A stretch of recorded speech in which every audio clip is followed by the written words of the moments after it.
Azathoth. When age fell upon the world, and wonder went out of the minds of men,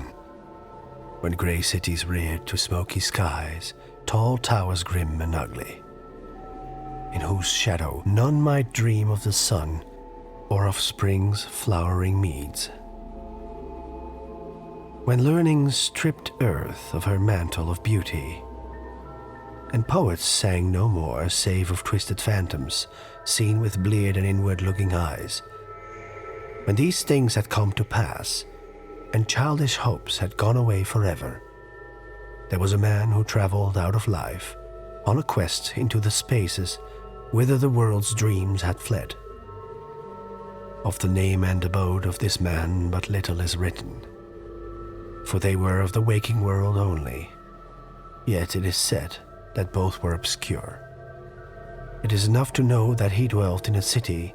of high walls where sterile twilight reigned, and that he toiled all day among shadows and turmoil, coming home at evening to a room whose one window opened not on the fields and groves,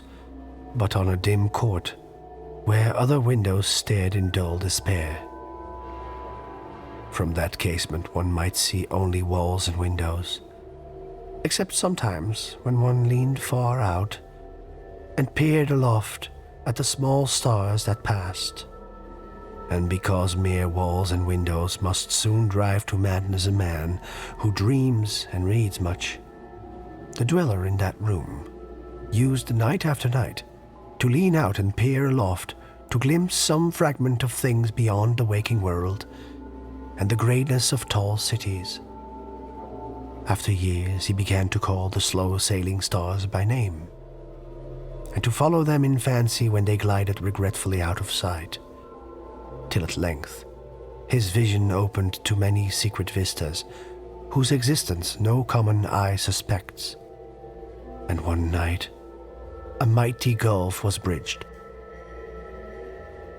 and the dream-haunted skies swelled down to the lonely watcher's window to merge with the close air of his room and make him part of their fabulous wonder. There came to that room wild streams of violet midnight glittering with dust of gold, vortices of dust and fire swirling out of the ultimate spaces and heavy with perfumes from beyond the worlds. Opiate oceans poured there, litten by suns that the eye may never behold,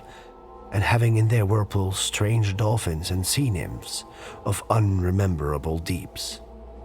Noiseless infinity eddied around the dreamer and wafted him away, without even touching the body that leaned stiffly from the lonely window, and for days not counted in men's calendars,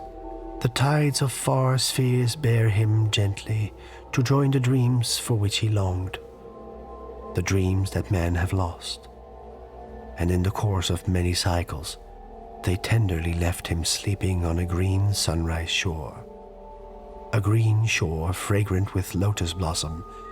and starred by red camelots.